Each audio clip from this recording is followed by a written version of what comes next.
जब एक लड़की स्कूल इसलिए नहीं जाती है कि स्कूल में पानी नहीं है, पैड नहीं है या प्राइवेसी नहीं है, तो ये उस लड़की की पर्सनल प्रॉब्लम नहीं है सर, ये सोसाइटी का फेलियर है, पॉलिसी का फेलियर है। और अगर एक लड़की डॉक्टर के पास इसलिए नहीं जाती है क्योंकि सोशल स्टिग्मा है, तो ये एक ट्रेडिशन नहीं है सर, ये निग्लेक्ट। और अंत में मैं ये कह के अपनी बात खत्म करूंगा कि मेंस्ट्रुअल हाइजीन कोई फेवर नहीं है, कोई चैरिटी नहीं है, कोई साइड इशू नहीं है। ये हेल्थ का इशू है, ये एजुकेशन का इशू है, ये डिग्निटी का इशू है, ये इक्वालिटी का इशू है। देश की आधी आबादी हर महीने फेस करती है, वो इशू है मेंस्ट्रुअल हेल्थ का और मेंस्ट्रुअल हाइजीन का। समाज में इस विषय को जानते सब हैं, लेकिन बात करने से कतराते हैं। आज भारत देश में लगभग 35 करोड़ से ज्यादा महिलाएं मेंस्ट्रुअल साइकिल की इस प्रोसेस से गुजर रही हैं, जिसमें से 120 मिलियन यानी कि 12 crore adolescent girls face menstrual hygiene and challenges every single year. And as a result 23 million girls यानी कि 2.3 करोड़ गर्ल्स हर साल स्कूल से ड्रॉप आउट हो जाती हैं, स्कूल जाना बंद कर देती हैं,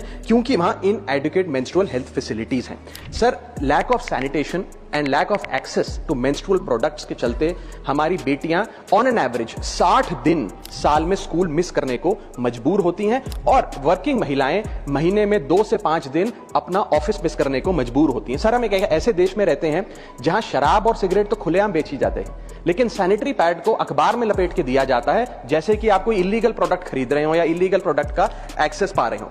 पीरियड नेचुरल है, लेकिन स्टिग्मा उसके अराउंड जो है वो अननेचुरल है। इसलिए मैं 6 स्पष्ट सुझाव इस बिल में इंक्लूड करने के लिए इस सदन में रखना चाहता हूं। मेरा पहला सुझाव है कि हर स्कूल और कॉलेज, वर्कप्लेस और पब्लिक इंस्टीट्यूशन में फ्री सैनिटरी पैड्स और फंक्शनल टॉयलेट्स बनाए जाएं।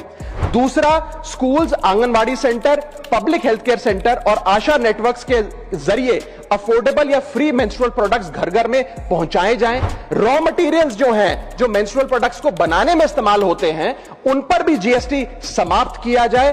और मेंस्ट्रुअल हेल्थ की एजुकेशन की जब बात होती है स्कूलों में, तो सिर्फ महिलाओं को नहीं, बॉयज को भी इस करिकुलम में शामिल करना चाहिए, because boys are rarely included in menstrual health education. और शायद समाज के साइलेंस का एक बहुत बड़ा कारण यह है कि लड़कों को, स्कूल जाने वाले बॉयज को मेंस्ट्रुअल हेल्थ की साइंस से दूर रखा जाता है। पांचवा सुझाव, मेंस्ट्रुअल वेस्ट मैनेजमेंट के लिए नेशनल फ्रेमवर्क बनाया जाए ताकि सेफ और एनवायरमेंटली रिस्पॉन्सिबल डिस्पोजेबल सिस्टम्स हो।